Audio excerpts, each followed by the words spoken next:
What's up, guys? Hope you're having a good day. Let's not sugarcoat things. This card this weekend, UFC Fight Night, Spivak versus Tybura, it's a tough one. Obviously, the fights aren't great. The main event isn't great. The UFC have been a bit unlucky with a few fights getting cancelled. But the fighters that they've kind of brought in to replace the injured fighters are not really going to give us very interesting matchups. So this is a tough card for betting. Let me know what you think of this card. Let me know if you've got any bets for this card. Personally, I am struggling. I'm struggling so much that I couldn't even think of a title or a thumbnail for this video. I was literally just sat there like watching football for an hour trying to brainstorm ideas for a thumbnail and title. I can't come up with anything. I even asked ChatGPT. So when you see the title Buy the Dip, I thought, well, this event is pretty dead this week.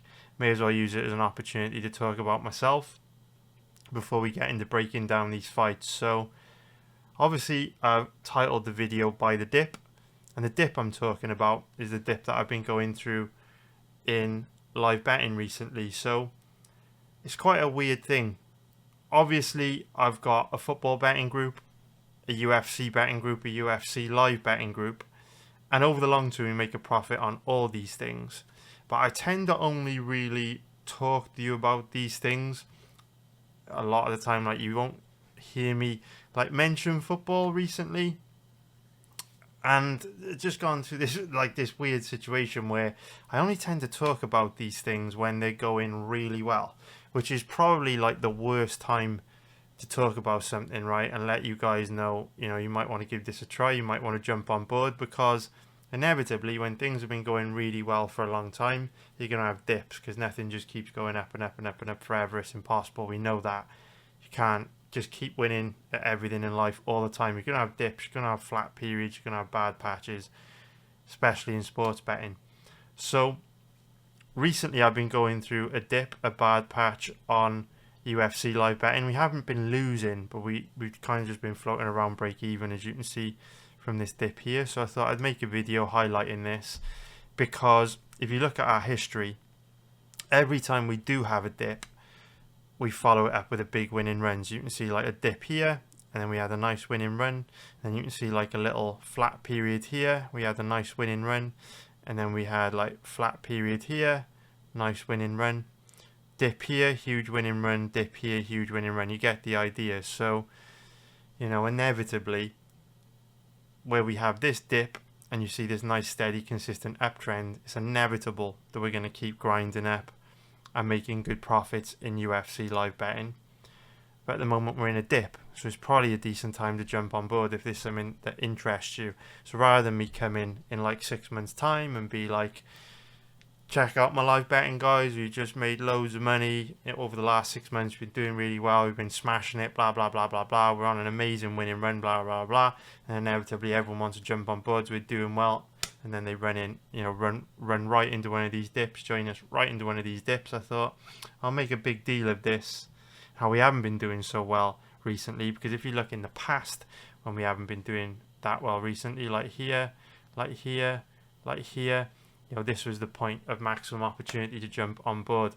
And there's a little something that I fixed in my live betting way of doing things, I would say, last week, which I think is going to lead to us having an amazing second half of the year. I don't want to say on this video what happened, but it was basically just a little tech issue that was costing me a little bit of money, which I think is the reason why we have had this dip. Basically, it was a technological issue,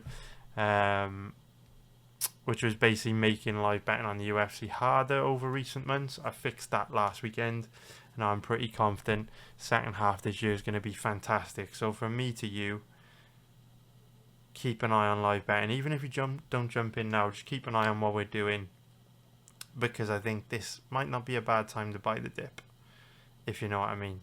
So with that being said, now let's break down the main event of this weekend's card, which is going to be Marcin Tybura versus Sergey Spivak. And I want to check I'm recording. I am. Okay, so if we start off by taking a look at the odds on this one, and I'm just going to refresh to make sure we've got the latest odds, we can see that Sergey Spivak is the favourite at average odds of about 1.63, which is going to be, if I get my implied probability calculator up, I thought I already had it up, but I didn't. So 1.63, which is minus 159 for an implied probability of 61%. If you take a look at the odds on Tybura, he's around an average of, say, I would say 2.35, which is going to be about plus 135 for an implied probability of 43%. So Tybura is 38 years old, going to be 39 in 3 months' time, which means he is obviously very, very old for a heavyweight and should be declining from fight to fight. He's also 6'3" with a 78-inch reach. Spivak, on the other hand, is very young for a heavyweight. He's about 10 years younger than Tybura, and he's 6'3" with a 78-inch reach. So both guys pretty much the same size, similar body types as well, to be fair. And obviously, with Spivak being 10 years younger than Tybura, statistically, the younger fighter wins around 70% of the time when there is a 10-year age gap in a fight. Now, having said that, I definitely lean towards Tybura this weekend, and he is a tempting bet, although I do have a strong hard rule, a strong principle, not to fight strong trends like the one I've just mentioned, because from my perspective, when you are trying to fight against a trend that strong, it just isn't smart to try and cherry pick, those 30% of fighters who defy that statistic, who defy that trend, and beat the younger guys. It is a much smarter approach to sports betting if you look for opportunities where you can kind of bet with the wind at your back. You can bet pushing a boulder down a mountain as opposed to up a mountain, and you stay on the side of strong trends. So I would much prefer to scout bets where I can get an opportunity to bet a guy 10 years younger than his opponent than and know that trend is going to enable that bet to win 70% over the long term, than try and cherry pick that 30% of the time where that trend doesn't play out. That's just my personal philosophy. And this is a trend that helps me stay out of trouble. This is a trend that helps us perform really well on pre-fight betting. I've spoken a lot over the years about how I'm constantly tweaking, constantly improving my strategies, and we've seen how well pre-fight bets have performed over the last 2 years. Obviously, I place a low volume of bets, but when we do place bets, we win a real good percentage of them. And one of the main reasons for that is these principles that I've laid out that enable us to avoid betting on fighters and placing certain types of bets which we know are going to cost us money long term. Bobby Green was a really good example of this recently against Paddy Pimblett. You research the fight between Bobby Green and Paddy Pimblett, anyone with eyeballs can see that Bobby Green was going to be a tough fight for Paddy, skill for skill. But we also know older fighters find ways to lose. Older fighters are declining. Young, hungry bulls are improving, more athletic, more durable. And there was a big age gap in that fight. Paddy was a lot younger. He found a way to win. So when we get situations like this, even though when I research the fight, similar to Paddy and Bobby, I can very heavily lean towards the older fighter, I know that long term it's very difficult to make a profit kind of trying to beat this age trend. And so when I research a fight like this between Spivak and Tybura, and I identify, Tybura, it's a good stylistic matchup with Tybura and all those things, I just have that principle, that rule in place that prevents me from placing a bet, which I know is going to be difficult to profit on long term, because maybe Tybura wins this week, but then obviously, over the long term, placing bets like this isn't necessarily going to yield a profit when you've got a cherry pick like the 30% of older guys that are going to beat the younger guys. So my lean's definitely Tybura for the reasons I'll explain, but because he's so much older than Spivak, I'm not going to be betting him, and that's just something we need to do in order to preserve a good performance on pre-fight betting. So how do we see this one going? Well, it is one of those fights that is pretty difficult to feel confident in either way. because we don't really know where Spivak is at in 2024. So if we look at his record, we can see that all of his fights dating back to 2021 against Alexei Olenek have ended pretty quickly. And the ones that did go into the second round, he either dominated. If you go and watch the Augusto Sakai fight, it was a very comfortable fight for Spivak. And then if you look at the Cyril Gane fight, he just got totally outclassed and overwhelmed. He was way out of his depth. Gane was way too much for him. So what's difficult about betting this fight this weekend is the last time we got a really good look at Spivak was 3 years ago. And he's definitely improved in the last 3 years, because we've seen signs of improvement in him in these fights. But they ended quite quickly, so we don't know to what extent he's improved. But we do know, obviously, he only would have been like 26 years old back when he fought Alexei Olenek. So he's bound to have improved since then. At just 26 years old, he would have been a baby for a heavyweight. But it is difficult to know what to expect from him. And the problem that we've got with kind of trying to predict how this fight is going to go is because the last time we got a good look at him was 3 years ago against Alexei Olenek. This fight gives us the best clues as to how he may do against Tybura. And if he shows up and performs like he did against Olenek, in my opinion, Tybura will win this fight pretty easily. But where things get complicated is obviously Spivak is bound to have improved since the Olenek fight. But because all of his fights since then have ended so quickly, we don't know to what extent he has improved. Whereas with Marcin Tybura, a lot of his fights, over the last few years have gone deep. So in the same time frame since Spivak fought Olenek back in 2021, we've seen Tybura go to a decision 3 times. And so we know a lot more about where Tybura's at. Granted, the last time he went to a decision was over a year ago.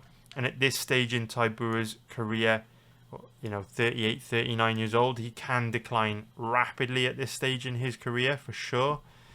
But I feel a lot more confident in what we're going to get from Tybura this weekend compared to Spivak, who for me is a little bit of an unknown.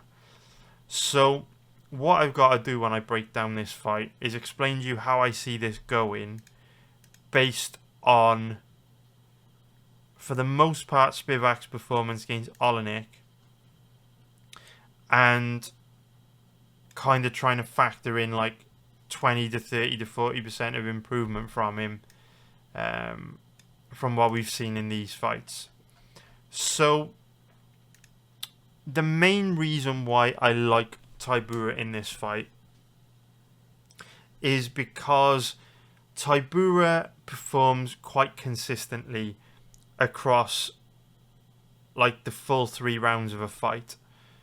I know this is a 5-rounder, but obviously we haven't seen Tybura go 5 rounds. Obviously he's been scheduled for 5 rounds in the past, but the fight's never gone 5 rounds. He was scheduled for a 5-round fight against Aspinall, but it ended in a minute. So we can only talk about how Tybura looks in a 3-round fight, but how Tybura looks in round 1 is pretty similar to how Tybura looks in round 3. He's got very, very, very good cardio for heavyweight. And what's impressive about Tybura is it doesn't really matter how hard you make him work. He still just kind of performs the same in every round. I don't think I've ever seen Tybura slow down. Now, obviously, he's a big guy. Of course, he'll slow a little bit, but nothing major. Whereas if you go and look at the Spivak fight against Olenek, he was very, very badly gassed in the 3rd round. And it wasn't like that fight was contested at a crazy high pace. Yes, there was, some frantic grappling exchanges and stuff, but nothing crazy that Tybura wouldn't be able to handle pretty easily. And yet Spivak was looking pretty tired in that fight. So whilst from a technical point of view, I do think Spivak is better than Tybura everywhere. I think he's the better MMA grappler. I think he moves better on the feet. I think he lands harder, more impactful shots. I think he's the more technical striker as well.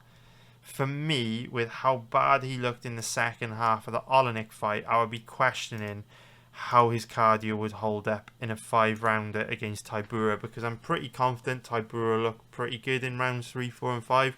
And when I say pretty good, obviously I mean in the context of like what Tybura is capable of, right? I'm not comparing him to Cyril Gane or John Jones. But by pretty good, I mean he's probably going to be able to perform pretty consistently across the full 5 rounds. Whereas when it comes to Spivak, based on that Olenek fight, I would expect him to slow a fair bit. But then again, obviously, that fight was 3 years ago. And as a result, Spivak's cardio could have improved a lot. Maybe he's on the secret juice now with no USADA drug testing. And of course, Tybura, maybe he's declined, right? Maybe he's not in such good shape as he was against guys like, Ivanov and Romanov, with these fights being over a year ago and with him being almost 40 years old. So it's one of those things where, based on past performances, I like Tybura here, but obviously Tybura could have declined, Spivak could have improved a lot. So if we talk specifically about how they match up when it comes to striking and grappling, Spivak moves better on the feet, he's sharper, he's more technical, he lands the cleaner, harder shots. Tybura, doesn't really have any power in his hands. He is reasonably durable. Like earlier in his career, he used to get rocked, wobbled, dropped, knocked down a lot. The irony is, as he's got older, he seems to have become more durable or better defensively, which is the opposite of what you'd expect to happen. As he would have got older, you would have expected his chin to get even worse, but it hasn't. To be fair, Spivak's not that dangerous on the feet. You can see most of his finishes have come on the ground, and if he doesn't finish you on the ground, his fights do tend to go to a decision. He doesn't really have knockout power in his hands, and neither does Tybura. So I don't think a knockout is that likely here. If a knockout were to come, it would likely be like in the second half of the fight if Spivak were to gas and he's like too tired to defend himself. On the ground, it's an interesting one. Tybura is a better offensive wrestler. He shoots traditional single and double leg takedowns. Spivak's method for getting the fight to the ground is trips and judo throws. To be fair, for me, Tybura is the better MMA grappler out of the two now thinking about it, just because Spivak is a guy that does give up position a lot, whereas Tybura is much more aware of position over submission.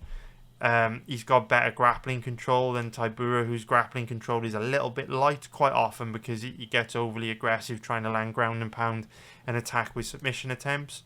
So I would give Tybura an edge on the ground, but early in the fight when Spivak's fresh, I think Tybura is going to struggle to have any success on the ground because he's not that athletic, so I think he'll struggle to get Spivak down early. But if he tires Spivak out a bit, I could see Tybura winning some scrambles, hitting some takedowns in the second half of the fight, doing pretty well to be fair. So from a betting point of view, if you really want to bet this fight this weekend, I think it's dog or pass.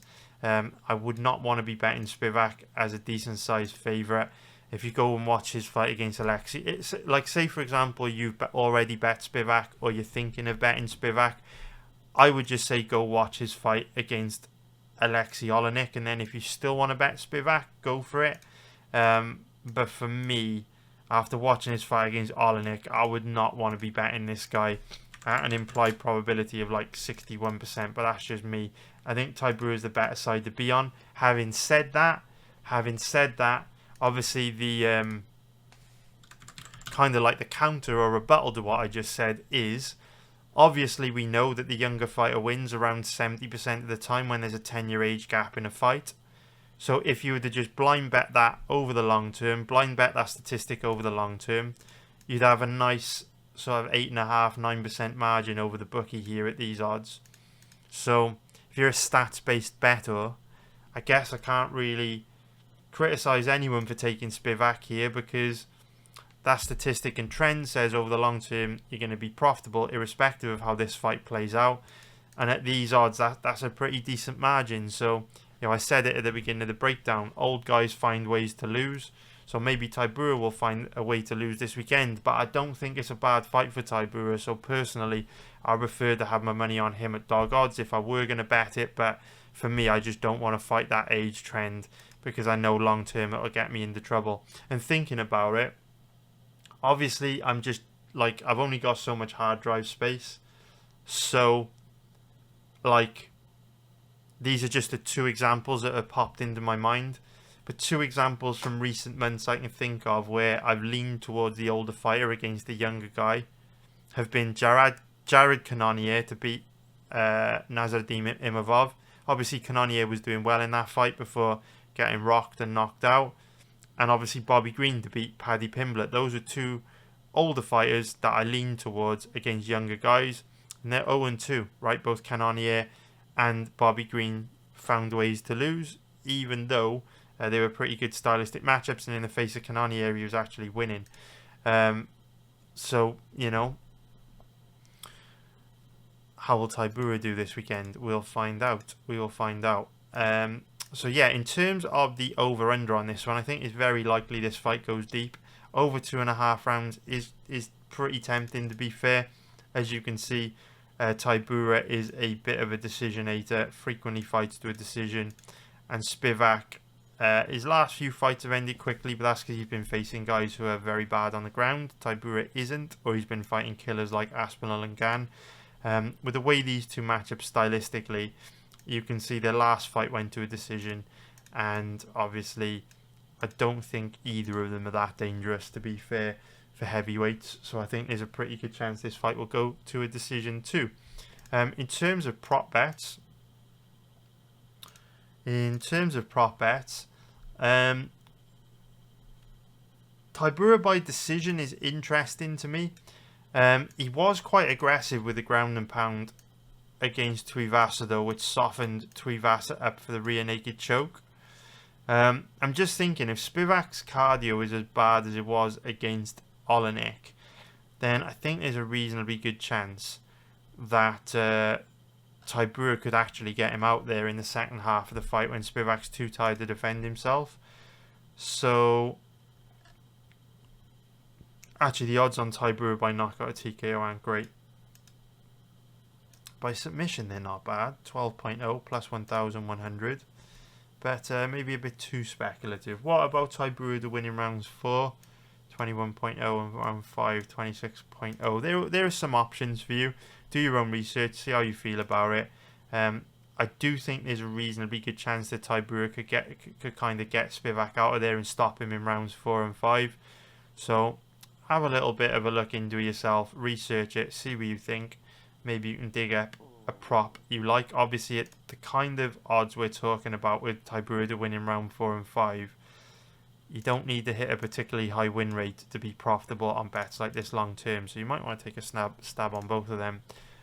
Maybe it comes off, maybe it doesn't. If Spivak's improved his cardio since the Olenek fight, which is definitely possible, especially since we've got no USADA drug testing these days. So I hope you found that useful. Now let's break down the next fight on this card, which is going to be Chepe Mariscal versus Damon Jackson. So if we start off by taking a look at the odds on this one, we can see that Mariscal is the favourite at average odds of about 1.45, which is going to be minus 222 for an implied probability of 69%. If we take a look at the odds on Jackson, he's around an average of, say, 2.80, which is going to be plus 180 for an implied probability of 36%. So Mariscal, 31 years old, 5'7", with a 69-inch reach. And Jackson, 36 years old, he's going to be... What's the date today? Oh, shit. Oh, it's his birthday yesterday. Okay, so he's just turned 36. He's 5'11", with a 71-inch reach. So he does have a bit of a height advantage over Mariscal. Bit of a reach advantage, although he doesn't really know how to use it. And he is quite old for a featherweight at 36 years old. So we would expect Jackson to be declining from fight to fight. It's actually a really good fight like this. And potentially one of the most competitive fights on the card. So I'm looking forward to seeing how this one plays out. I do think the odds are a little bit wide here. I'm not sure why Mariscal is such a big favourite. in many ways, there are a lot of similarities between Mariscal and Billy Quarantillo with their style of fighting. And we saw Jackson involved in a super close fight against Billy Quarantillo recently. Very, very close competitive fight. I say recently, it was a year ago, but one of his recent fights is what I mean. So I wouldn't be surprised if this fight was razor close and super competitive as well. So both these guys are very tough, very gritty, very determined. They're just absolute dogs. And Mariscal is one of these guys, similar, like I say, to Billy Quarantillo, who's just a tough, gritty, well-rounded blue-collar fighter. He's not particularly great at anything. He's not particularly dangerous. It's not like he has big power or big athleticism. But his strength comes from his toughness, his output, his work rate, his durability, and his well-roundedness. Mariscal can be competitive anywhere. He's just a very well-rounded, very solid fighter. Damon Jackson, on the other hand, is more of a grappler. His striking is very stiff. He's quite bad defensively on the feet. And while that'll get him into a little bit of trouble with Mariscal, because Mariscal's the more technical striker, I don't think Jackson's going to be in tons of trouble on the feet, because Mariscal is more of a volume striker. Like I say, he's not that athletic. He doesn't have much power in his hands. So if the fight stays standing, Mariscal will probably chip away at Jackson, outstrike him, outbox him. Jackson's not going to be in any crazy danger or anything like that, but Mariscal probably will outpoint him on the feet. The one advantage Jackson has when it comes to striking are his kicks. He's got very heavy kicks. Jackson doesn't really have much power in his hands, but he can generate a decent amount of power from his kicks. And so the body kicks, the leg kicks will be there for Jackson. And because he's got that length advantage, 5'11" versus 5'7", he can chip away at Mariscal with kicks from a range where Mariscal's not really going to be able to counter him unless he comes inside, gets inside, and lets his hands go. Which, to be fair, as you can tell by Mariscal's nickname, the Machine Gun, he's more than prepared to do. He's an aggressive, high-volume striker. But it doesn't hurt Jackson to be able to land those long, impactful kicks from outside the Mariscal's range. Now, the area where Jackson will have an advantage in this fight is on the ground. He's called the Leech, so both guys giving clues as to what their fighting style is like. Damon Jackson likes to grab a hold of you, drive you into the cage, stick to you like glue, wet blanket you, drag you to the ground. He's got decent grappling control, slick back takes. His ground game's very, very nasty. Now, Mariscal's takedown offense isn't the best. It's not terrible either, but he's pretty difficult to control because he's quite scrambly. He knows how to work his way back up to his feet. And what I really like about Mariscal is he's got amazing cardio. So Jackson's kind of built a career off just kind of sticking to his opponents like glue and wearing them down with relentless grappling to the point where they can't defend themselves. And so it's no surprise that when he runs into guys like Billy Quarantillo, he struggles because Quarantillo's a cardio machine that you can't really wear down with grappling. But then as soon as you run into someone like Alexander Hernandez, that strategy is effective because we know you can wear Hernandez out. He does have a tendency to slow down as fights wear on. So that's where this fight does get tricky for Jackson, because Jackson tries to draw you into a war of attrition with grappling, where Jackson has a tendency to slow down in fights. But by being the aggressor in grappling positions, making you carry his body weight, he puts a pace on you in grappling positions where he basically hopes you slow down more, and he can kind of suck the life out of you and just drain you. And that is an effective style against a lot of guys, but like I say, it didn't work against Quarantillo. He's a cardio machine, and Mariscal is also a cardio machine, so I'm not convinced that it's going to be that effective against Mariscal as either. I'd also say Mariscal's takedown defense and kind of ability to work his way back up to his feet is better than Quarantillo's as well. Quarantillo does tend to give up a lot of cheap takedowns. He is quite weak off his back. So the fact that, you know, Quarantillo had so much success working out of bad positions in the Jackson fight, because Jackson did hit takedowns in that fight. He did put Quarantillo in some bad positions, but that just says to me Mariscal will probably be pretty difficult to control. But it is a very competitive fight. Mariscal will have the advantage on the feet. Jackson will have the advantage on the ground. And for me, this fight's going to come down to whether Mariscal can work his way back up to his feet, scramble out of bad positions on the ground quick enough to not allow Jackson to score enough points with his grappling to win rounds. I do think in the second half of the fight it's more likely Jackson will be more tired, because I do think he's going to have to exert a lot of energy to take Mariscal down and hold him down. But yeah, it's a great fight. It's a competitive fight for sure. From a betting point of view, even though I do think it's more likely Mariscal will win, and this is where it differs really, right? So with Tybura and Spivak, I actually do think it's more likely that Tybura wins this weekend. With this fight between Mariscal and Jackson, it is in my opinion more likely Mariscal will win. But the issue I've got with Mariscal is his odds are just way too steep. Odds of 1.44, minus 227, implied probability of 69%. I just wouldn't want to be paying that price on Mariscal, even though I do think he's more likely to win.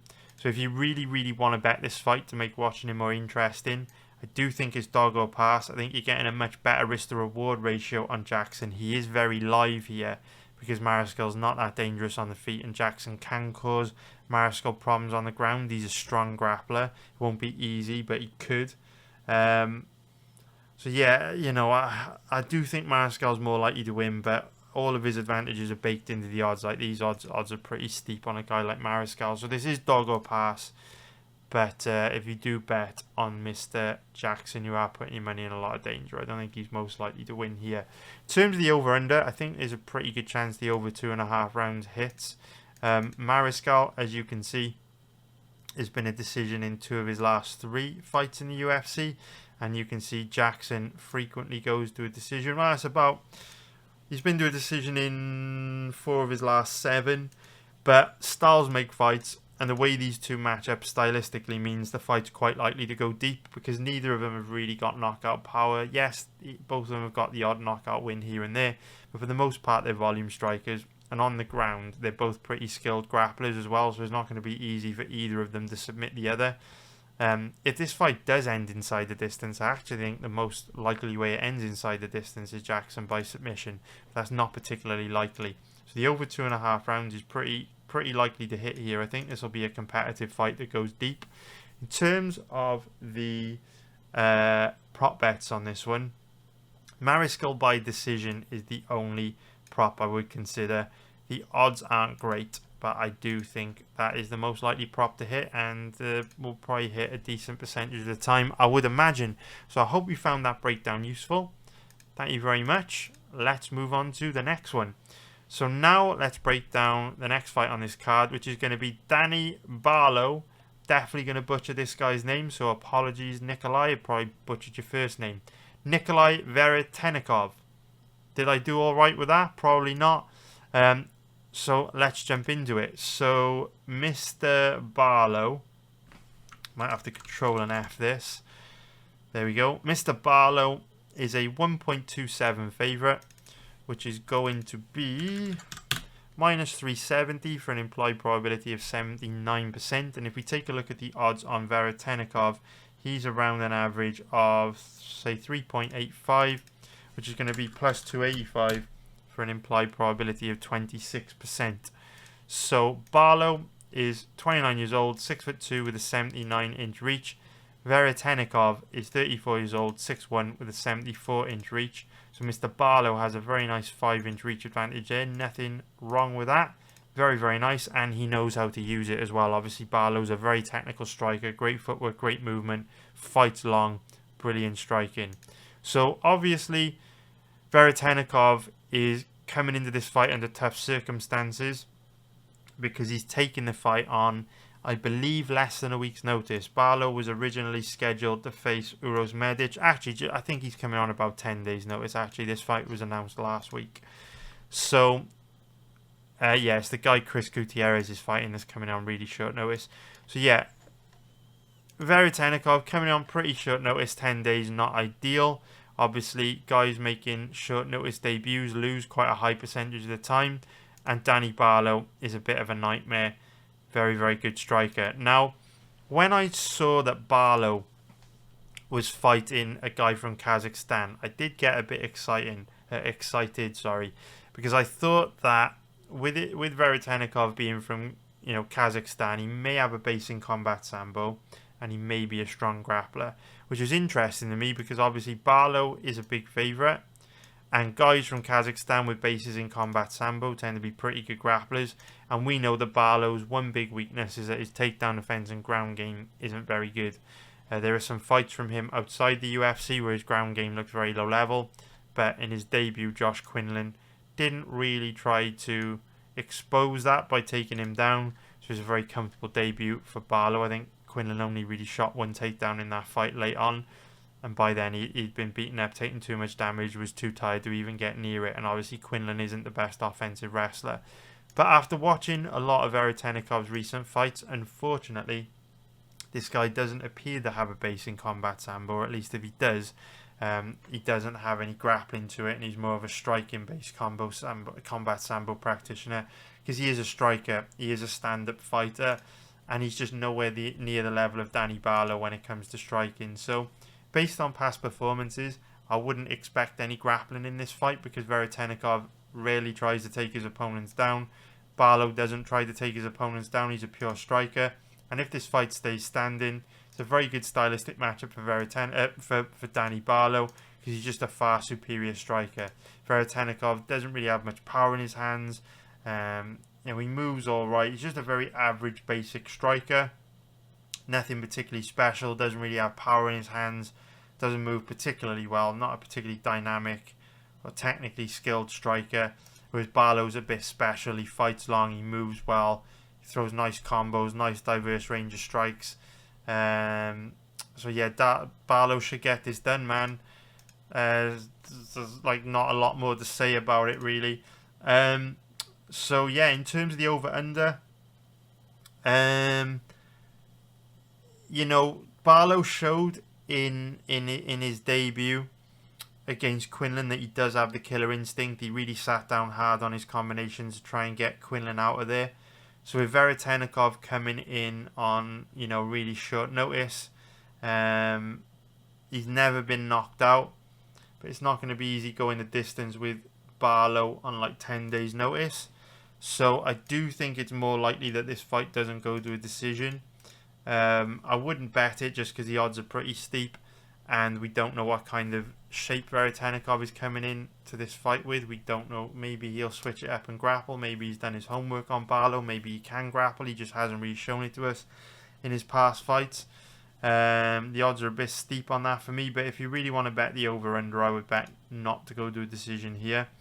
In terms of most likely outcomes for the props, it's got to be Barlow by knockout or TKO. But the odds are very steep on that. So maybe go for something like Barlow to win in... Actually, the odds on Barlow to win in round 3 are pretty shit. I hope they would be better than that. I was thinking of Barlow to win in round 3 just based on the fact that Veretenikov coming on short notice might slow down, and Barlow can get a late stoppage in round 3, similar to what he did against Josh Quinlan. But the odds aren't as good as I'd hoped. So, yeah, it's a bit dead. Barlow by decision, not great either. So prop options, not too good on that fight, unfortunately. But I hope you found that breakdown useful.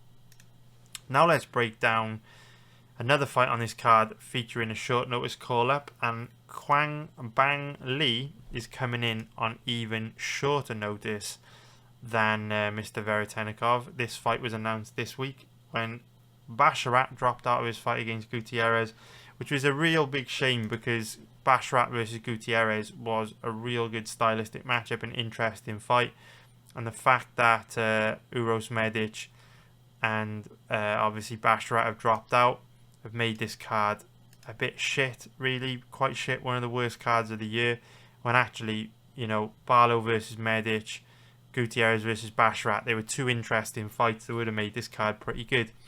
What can you do? Bad luck, that's the way it goes. So yeah, let's start off by taking a look at the odds. So where are we? So Gutierrez is the favourite at average odds of about 1.19, which is going to be minus 526 for an implied probability of 84%. If we take a look at the odds on Kwang Lee, he's around an average of 4.80, which is going to be plus 380 for an implied probability of 21%.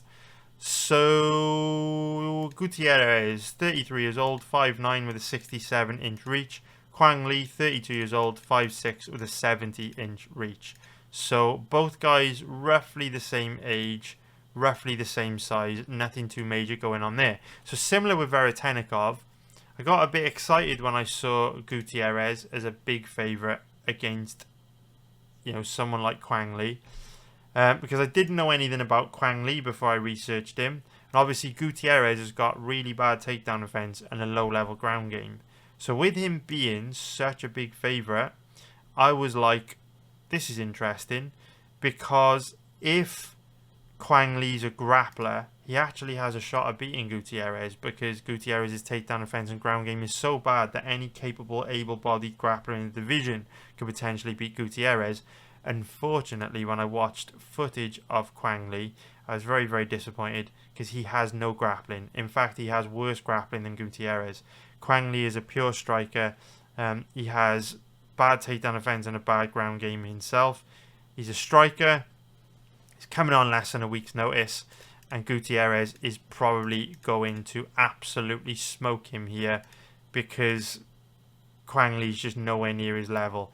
Outside of something crazy happening like a disqualification or Quang Li scoring a flash knockout, Gutierrez should win this very easily. So now that liquidity has picked up a bit on Mr. Gutierrez, if we look at a parlay for this card, you could go with average odds 1.19, Zalal average odds say 1.23.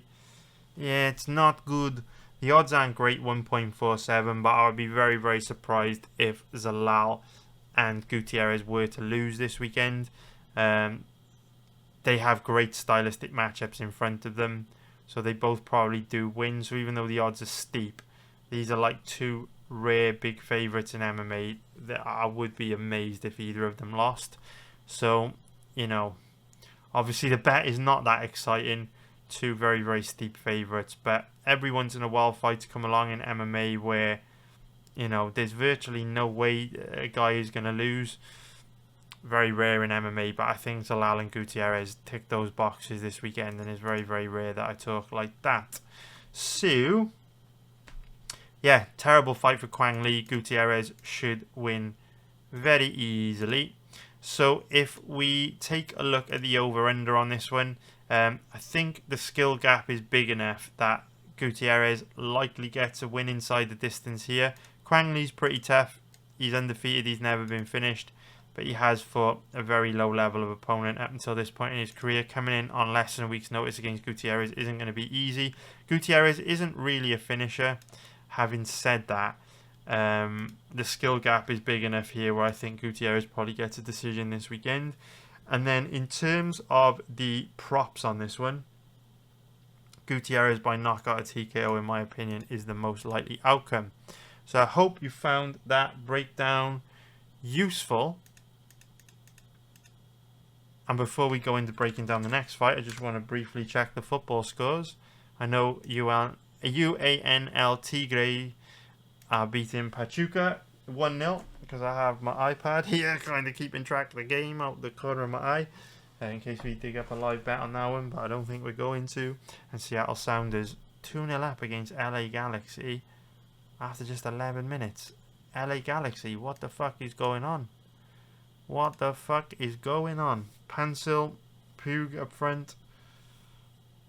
What the fuck's going on, man? What the fuck's going on? Anyway, y'all don't care about that. Maybe you do. I don't know. Anyway, now let's break down the final fight on this main card, which is going to be Yana Foxy Santos. We got some killer nicknames this week, but then Chelsea Chandler let us down with no nickname. So Chelsea Chandler versus Yana Santos. So if we start off by taking a look at the odds on this one, we can see that Yana Santos is the favourite at average odds of about, say, 1.69, which is going to be minus 145 for an implied probability of 59%. We take a look at the odds on Chelsea Chandler. She's around an average of lost my train of thought. She's going to be about 2.20, which is going to be plus 120 for an implied probability of 45%. So Yana Santos is 34 years old, 5'8", with a 68.5-inch reach. Chandler, 33 years old, 5'8", with a 68-inch reach. So both girls pretty much the same age, pretty much the same size, and pretty much the same fighting style as well. Now, to be honest, they don't have the same fighting style, but they do like to hug it out in the clinch a lot.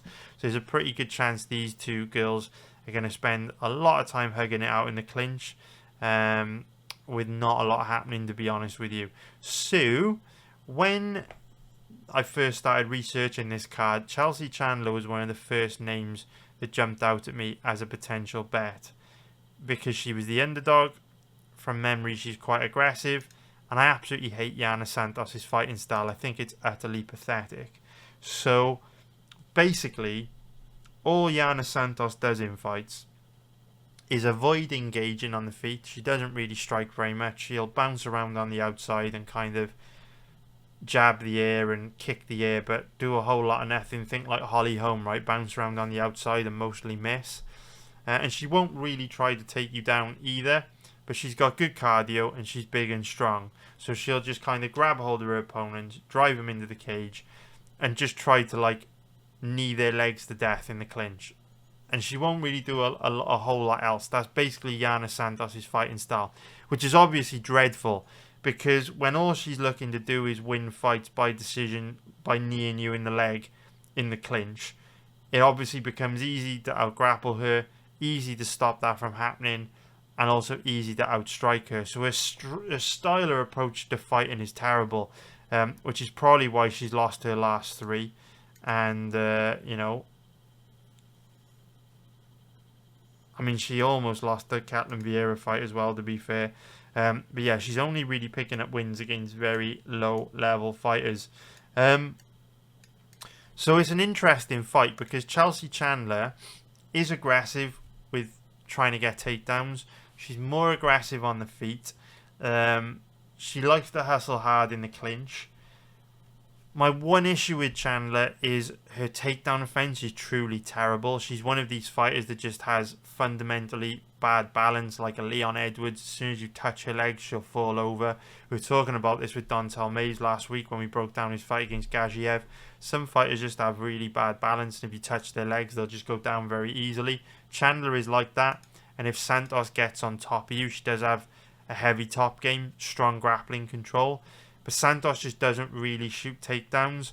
Occasionally she'll go for like a trip or a throw from the clinch. And because Chandler is very easy to take down if you get in on her legs, Santos is likely to have success with her trips and throws because of how bad Chandler's takedown offense is. So for that reason, I guess Santos deserves to be the favourite. But yeah, she's terrible, man. I mean, neither are particularly good, but I utterly hate Santos' style of fighting. So this fight's a difficult fight to call for me, because I think Chandler can beat Santos everywhere, but her takedown offense and how weak she is on the ground is a bit of a deal breaker, because if Santos does get on top of her, Chandler's going to be able, or if Santos can get on top of her, Santos is going to be able to rack up a lot of top control, hold it down easily, score a lot of points. So honestly, the way that I see this going is both these girls hugging out in the clinch, doing a whole lot of nothing, battling for position in the clinch, kneeing each other in the vaginas in the clinch, very little happening, and someone winning a close decision. And I don't really want to bet a fight like this, because I don't trust either of them. Santos' fighting style shit. Chandler's takedown offense and ground game's bad. Probably won't matter because Santos never shoots takedowns, but yeah, dead fight. Pretty bad. The over is very, very, very, very, very likely to hit though, which is reflected by the odds, with it being steep favourite odds, very steep favourite odds. And if we look at the, where are we? The props. The only prop I would consider, the odds on Santos by decision are terrible. If you really want to bet a prop, take Chandler by decision, but I don't think the odds are particularly good. So I hope you found that breakdown video useful. If you did, please hit the like button. and subscribe if you haven't already. Check out my website, MMABettingTips.com. It's in the description below. We'll be back next week with a far more interesting video for UFC 305. It's a far better card. Some amazing fights on it. Duplessis versus Adesanya to crown the King of Africa, I think, is another narrative coming into this one. Kara-France Usyk, Tuivasa, Rosenstrike. Got some great fights next week. So we'll be back with a more interesting video next week. But thanks for taking the time to watch this one. I really appreciate it. And I really hope you found it useful. Even though from a betting point of view it's a bit dead. Although Yusuf Zalal and, Chris Gutierrez probably does hit quite easily for a 2-leg parlay if you're looking for some chalky chalk. So thank you very much for watching. Take care. Love you all. And I will see you next week. Nice one, guys. Bye.